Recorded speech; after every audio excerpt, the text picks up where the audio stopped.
Hey, welcome back to Yvonne Wakefield's YouTube channel and podcast. I read from my books, Babe in the Woods series. We've finished Babe in the Woods, Building a Life One Life at a Time. I'm continuing in Self-Portrait, which takes off after I built the log cabin. Hey. Arturo's here with his son over in the corner, and so this puppy wants to go there. But I need to tell you this story first. So, last week, Mr. Teddy Bear, the little puppy that I adopted as a foster from the Humane Society, ate rocks. And my birthday was coming up, and I was either going to give myself a new driver for golfing or an electric chainsaw. Remember when I did that little thing on the electric chainsaw before? It was kind of a knockoff. It didn't work. So I sent it back. Anyway, so I figured after paying Teddy Bear's bills for the vet, I couldn't afford Teddy Bear. I couldn't afford the chainsaw, the little chainsaw. I sure couldn't afford the driver. But I did find they had an advertisement where you could get a free battery if you bought the chainsaw. So just today, I bought the little chainsaw. So on top of the little chainsaw and Teddy's bellies of rocks that actually came out, we're looking at $1,000. Anyway, I just want to show you my little chainsaw before I put him down, and he's going to go to Arturo's son. He's going to get him. So, I bought this other knockoff chainsaw. I call it baby chainsaw. It's actually a pruner. But I bought this one at Ace Hardware today. And it's much more solid than the knockoff that I bought. Nice and heavy. The chain, they said, so I said, when you need to sharpen it, what do you do? And they said, you don't, you just get a new saw. So the battery's not in here now, but it's heavier, it's steel, and it's quality made. So I got my extra little battery here. So when I go to the cabin, I can like knock off the branches that are cutting into my truck as I drive up. I can work on some brush down at the creek. So it was an expense, but I think it's going to be a good expense. And it's interesting because on my regular chainsaw, you have to put bar oil in this compartment. Well, here you just put a little bit of the bar oil on the blade. So I'll give you a full report on this. I was at the cabin this weekend, actually, and the wildflowers were coming out. It's been a wet spring. So when I got up there Saturday afternoon, it was really neat to see all the wildflowers. Sunday morning when I went to leave, I left in a snowstorm. All the wildflowers, the purples and the yellows that were coming up, were now under white. I'm sure it's melted by then, but this is spring. Okay, so I'm going to get back into Babe in the Woods, Self-Portrait. I'll just give you a quick recap. Oh, I forgot my glasses somewhere. I guess I'll use these glasses, which I don't usually use. So we looked at chapter 7 last time. I returned to the cabin after a semester of school at the Mendocino Art Center. I return and I find the truck that I loaned out to a friend. He had rolled it. And I found bears. Bears had gotten into my storage of food underneath the cabin, stored in 5-gallon plastic containers inside sealed 32-gallon garbage cans. They took everything out and they strewed over the hillside. Not only that, but that first night back, the bears came up. A bear came up on the porch. So I'm dealing with this. And chapter 8 is about settling into what it's like for a new season, a new life experience with me up there, dealing with bears, rogue bears that I had no idea existed before. So chapter 8, settling in, it's about 7 pages. The first years on the mountain, I had no time to be introspective or to think beyond building the cabin and learning to live in the wilds. I was settling inside and outside of myself. Just keeping warm and fed kept me from thinking about a sore-filled past. I began healing by working myself to the bone. Over 200 of them bagged inside a hide of curing adolescence. Besides, introspection was an occupation for people with time on their hands, soft-spined people curved into overstuffed leather chairs who mused upon their fancy, gilded, tortured, or milquetoast lives. People who leisured in the moment to read between the lines, to reconcile with or time out cognitions. Self-absorbed people who didn't have to think about where or how they got their water or heat. At this point, I wasn't one of these people. Simply keeping myself warm and fed kept me too occupied to repercuss upon the dowry of misery that indirectly led me to Oregon. I was more like a pampered version of those other people who plotted fate on the Oregon Trail over a century and a half before. People who wore dusty, sweat-stained buckham bonnets and buckskin breeches, who hitched their futures to oxen carts before this land was even named the 33rd state.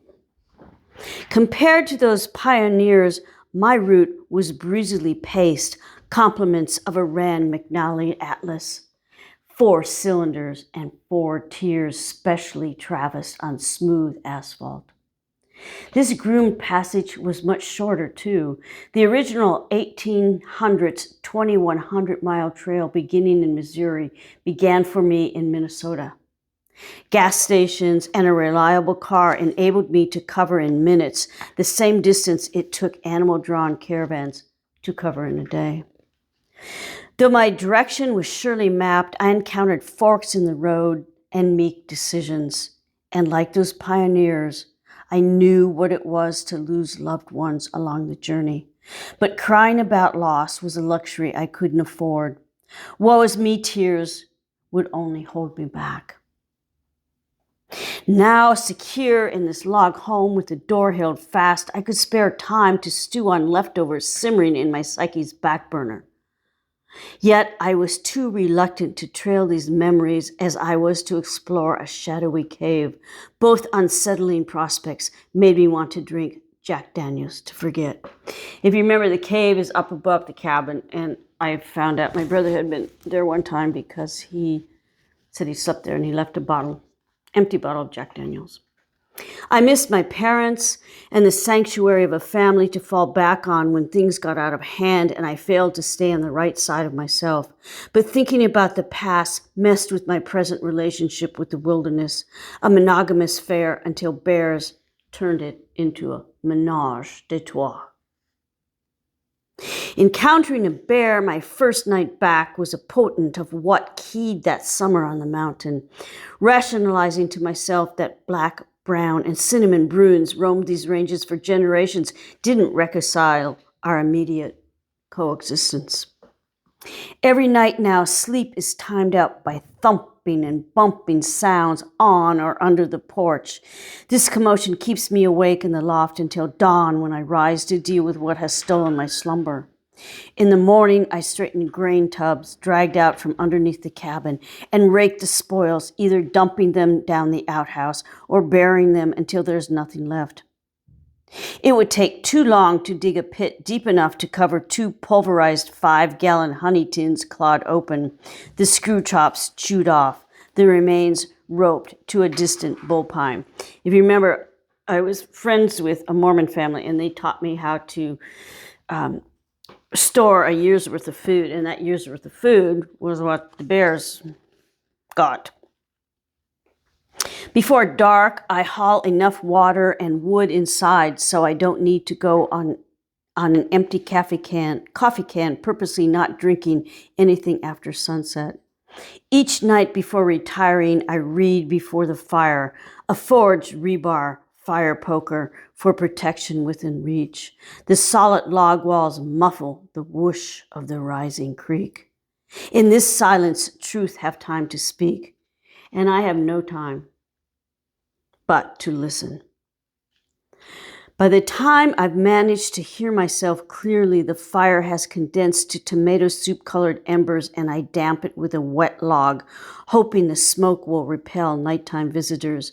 In the loft, I bed down beside the fire poker, only to wake a couple hours later to familiar clamor. Before I can say, "Come on, baby, show me what you're made of," I must throw off bed covers and feel for a match to light a lamp to find the metal trash can in order to bang it with the poker. The tinny resounding scares off the dream-wrecking intruder. Back under the covers, I hold hand with metal rigid as my body, my molars gnashing, steerly qualm. Over a week's worth of these nightly charades erodes my pearly enamel and carves bruising crescents under my sleep-deprived eyes. "You damn thing!" Jim hoists me up in a big bear hug. Remember, Jim's the guy who taught me and helped me build the cabin, and the cabin wouldn't be there without him. Besides being right on time at 8 a.m., Jim's also correct in his observation as I greet him beside his truck parked below the cabin. After Jim releases me from a welcoming grip, we catch up on his family. He hoists his toolbox out of the truck bed. Hand-built out of 2x8s, the kit is nearly as heavy as the tools inside. I actually built one of those myself, the 2x4s, and it really was too heavy to carry the tools. Even though he has raised his rate from what he helped me to build the cabin, what I pay Jim now is an invaluable reminder of my worthlessness in a world of heavy hauling and lifting necessary for structural building. He has muscles and carpentry skills that will forever remain undeveloped in me. Over 6 feet tall, Jim is chiseled physique, his biceps thick as my thighs. In another era, Michelangelo would have hired him as a model, and Florence would be famous for Jim, not David. Jim is on the pedestal of men I respect the most. I hire him to do the work I cannot do or even imagine doing alone, and would pay him 10 times more if I could afford to. Even then, this sum would not cover his friendship, which is priceless. After a little catching up, Jim's wife and kids are fine. I tell him about my mangled truck, the bear, then we get to work.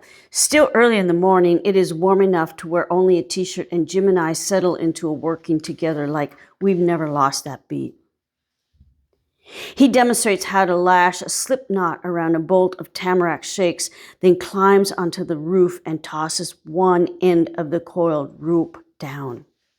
I lash each splintery square he jigs up and over the eave. When there are 6 bolts on the roof, I crawl out the loft window and get to work. Pounding in 16 penny nails, we shake to the peak, then call it quits for the day. 3 bales balance below the pitch, waiting for me to nail them into the north face. "Get some sleep tonight," Jim says, as he reorganizes his gear in the sturdy as a house toolbox. "Only if the bear sleeps too." I unbuckle my leather tool belt and lay it on the bottom step. I'm thinking about getting a gun. Nails spill out of the pouch, and I bend to pick them up. What do you think? "You damn thing." Jim hoists his kit, bent at the waist by the weight, and looks down on me as I scrounge 16 pennies. "That bear won't bother you if you don't bother it," advises my sage mentor and friend. For the first time since I have known Jim, his advice will prove dead wrong. All right, next week, we're going to go into crossing hairs when I actually do find a gun, which is a story in itself. But just to conclude, this is the Baby in the Woods series. Please subscribe to my YouTube channel and podcast. And if you read the book and you like it, give me a good review. These reviews, they actually do make a difference, even if you've never met the person before. Teddy's belly is out of rocks. I got a new baby chainsaw I'll talk about maybe next time. And in the meantime, stay hydrated. Bye-bye.